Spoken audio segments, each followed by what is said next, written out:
திருச்சி சரக டிஐஜி வருண்குமார் மற்றும் அவரது குடும்பத்தினரை அவதூறாக பேசியதாக தொடரப்பட்ட வழக்கு விசாரணைக்காக இன்று திருச்சி குற்றவியல் நீதிமன்றத்தில் சீமான் ஆஜராக உத்தரவிடப்பட்ட நிலையில் அவர் ஆஜராகவில்லை.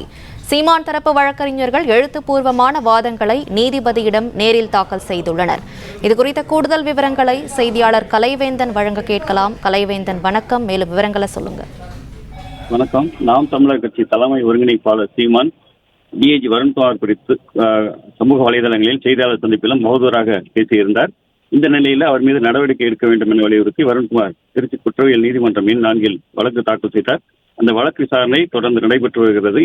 இந்த நிலையில் இந்த வழக்கு விசாரணைக்காக சீமான் கடந்த 8ஆம் தேதி நீதிமன்றத்தில் நேரில் ஆஜராக வேண்டும் என நீதிபதி விஜயா உத்தரவிட்டிருந்தார். உத்தரவின் அடிப்படையில் சீமான் 8ஆம் தேதி ஆஜரானார். அதேபோல வழக்கை தாக்கல் செய்த டிஐஜி வருண்குமாரும் ஆஜரானார்.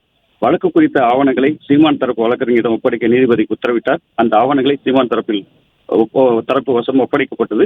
தொடர்ந்து வழக்கை விசாரித்த நீதிபதி விஜயா வழக்கு விசாரணை 21ஆம் தேதி, அதாவது இன்றைக்கு ஒத்திவைத்து உத்தரவிட்டார்.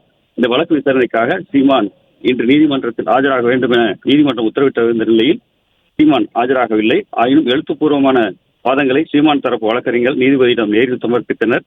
அதனை ஏற்றுக்கொண்ட நீதிபதி வரும் 8ஆம் தேதி, அதாவது மே மாதம் 8ஆம் தேதி நீதிமன்றத்தில் சீமான் ஆஜராக வேண்டும் என உத்தரவிட்டுள்ளார். விவரங்களுக்கு நன்றி கலைவேந்தன்.